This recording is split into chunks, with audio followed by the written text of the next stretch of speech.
আসসালামু আলাইকুম। 2000 সালে এক ঐতিহাসিক ফাইনালে নিউজিল্যান্ড প্রথমবারের মতো আইসিসি ট্রফি জিতেছিল। চলুন দেখে নিই সেই ম্যাচের গল্প। দেখুন, সেই ম্যাচেও কিন্তু ইন্ডিয়াই ছিল প্রতিপক্ষ।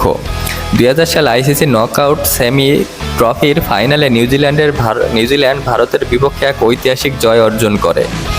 এটি ছিল নিউজিল্যান্ডের প্রথম বড় আইসিসি টুর্নামেন্ট জয়, যা তাদের ক্রিকেট ইতিহাসে একটি গুরুত্বপূর্ণ মাইলফলক হয়ে আছে। আইসিসি নকআউট ট্রফি, যা পরবর্তীতে চ্যাম্পিয়ন্স ট্রফি নামে পরিচিত হয়, 2000 সালে কেনিয়ার নাইরোবিতে অনুষ্ঠিত হয়েছিল।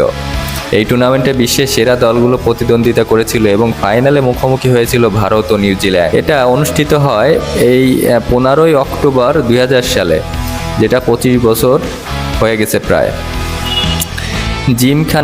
এটার ভেন্যু ছিল জিমখানা ক্লাব গ্রাউন্ড, নাইরোবি, এবং এতে ফাইনালে মুখোমুখি হয় ভারত এবং নিউজিল্যান্ড। ভারত প্রথমে ব্যাট করে 50 ওভারে 264 রান সংগ্রহ করে। দলের পক্ষে সবথেকে বড় অবদান রাখেন সৌরভ গাঙ্গুলি, যিনি 130 রানের দুর্দান্ত ইনিংস খেলেন। এছাড়া সচিন টেন্ডুলকারও অসাধারণ ইনিংস খেলেন, কিন্তু তিনি এই ম্যাচে রান আউট হয়ে যান। যুবরাজ সিং, রাহুল দ্রাবিড়ও কিছু গুরুত্বপূর্ণ রান যোগ করেন। নিউজিল্যান্ড 165 রানের লক্ষ্য পায় এবং তাড়া করতে নেমে নিউজিল্যান্ড কিছুটা চাপে পড়ে যায়।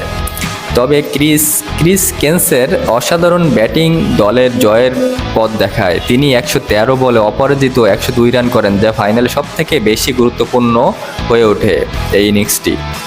নিউজিল্যান্ড 49 ওভার 4 ওভারে 6 উইকেট হারিয়ে 265 রান করে এবং 4 উইকেট হাতে রেখে জয় নিশ্চিত করে। এই জয়ের মাধ্যমে প্রথমবারের মতো আইসিসির কোনো ট্রফি জেতে নিউজিল্যান্ড। ক্রিস কেনেসের ব্যাটিং পারফরমেন্স ছিল এই ম্যাচের টার্নিং পয়েন্ট। তবে ধৈর্যশীল ব্যাটিং এবং শেষের দিকে দায়িত্বশীল ইনিংসের কারণে নিউজিল্যান্ডের শিরোপা ঘরে তুলতে সক্ষম হয়, ফলে তিনি ম্যাচের সেরা খেলোয়াড় নির্বাচিত হন। দেখুন, এই নিউজিল্যান্ড ক্রিকেটের জন্য একটি যুগান্তকারী মুহূর্ত ছিল। এটি দলের আত্মবিশ্বাস বাড়িয়ে দিয়েছিল এবং ভবিষ্যৎ টুর্নামেন্টে ভালো পারফর্ম করার অনুপ্রেরণা জাগিয়েছিল এই টিমটি। পরবর্তীতে 2021 সালে নিউজিল্যান্ড বিশ্ব টেস্ট চ্যাম্পিয়নশিপ জয়ের ক্ষেত্রেও একটি ইতিহাস তাদের অনুপ্রেরণা করেছিল এবং এবার 2025-এ এসে আইসিসি সেই চ্যাম্পিয়ন্স ট্রফির ফাইনালে নিউজিল্যান্ড বনাম ইন্ডিয়া। আরও একবার কি ইন্ডিয়া বধ করবে নিউজিল্যান্ড কি আরও একবার দেখাবে তাদের সেই 2000 সালের মূল শিয়ানা? এবং সেইখান থেকে যে অনুপ্রেরণা পেয়েছিল 2000 সালে, সেই অনুপ্রেরণা কি 2025-এ এসে কাজে লাগাতে পারবে?